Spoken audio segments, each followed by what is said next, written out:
Confirmed. Unidentified Shade Tech beacon located.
Here I am, Aaron Keener, the First Wave's prodigal son.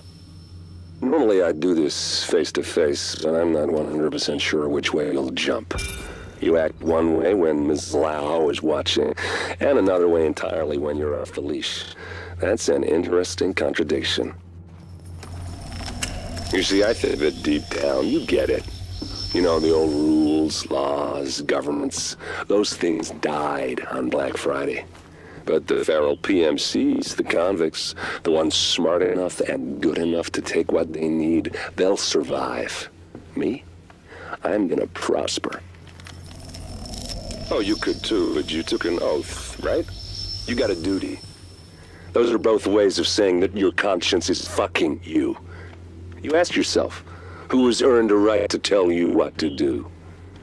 Do you know how many agents died to hold the Dark Zone just for the brass to give up and put a wall around it? You don't believe me? You should check the place out for yourself.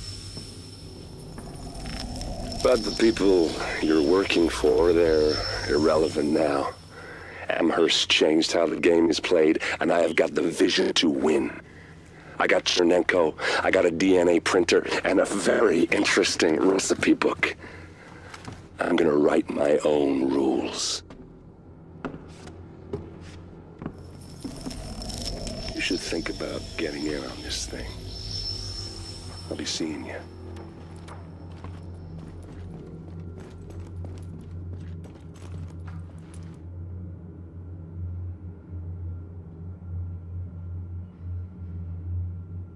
Agent, the information you found in that lab was the crown jewel.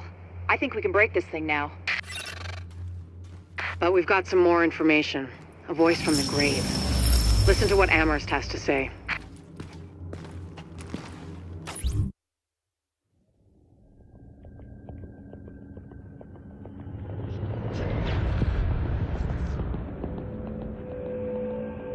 What you're looking at is the smallpox virus, one of the deadliest pathogens on the planet.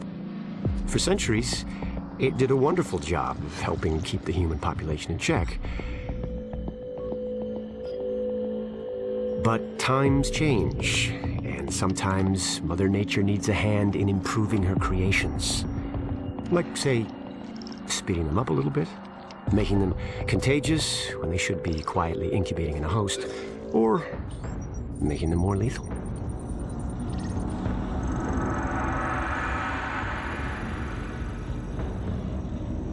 I didn't come up with the approach on my own.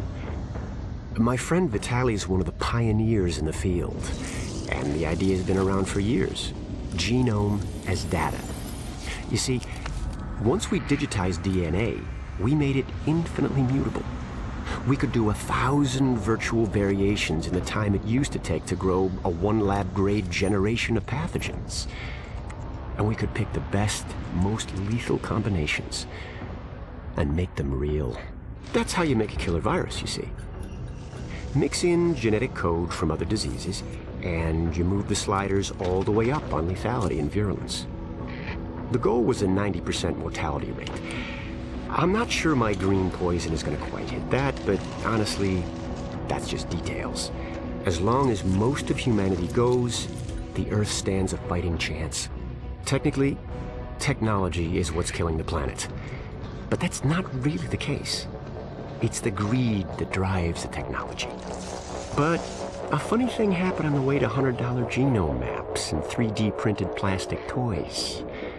Someone figured out those technologies could be repurposed, modified for the greater good. Me.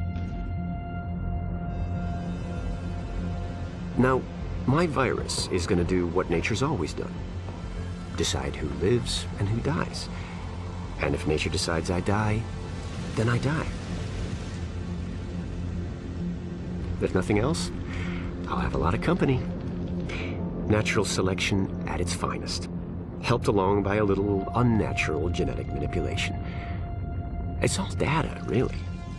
Life's just a method of processing it. The same way I processed the smallpox genome on my laptop. And who's to say that wasn't the plan all along? If, by some miracle, you survive green poison, then nature's decided you deserve to live.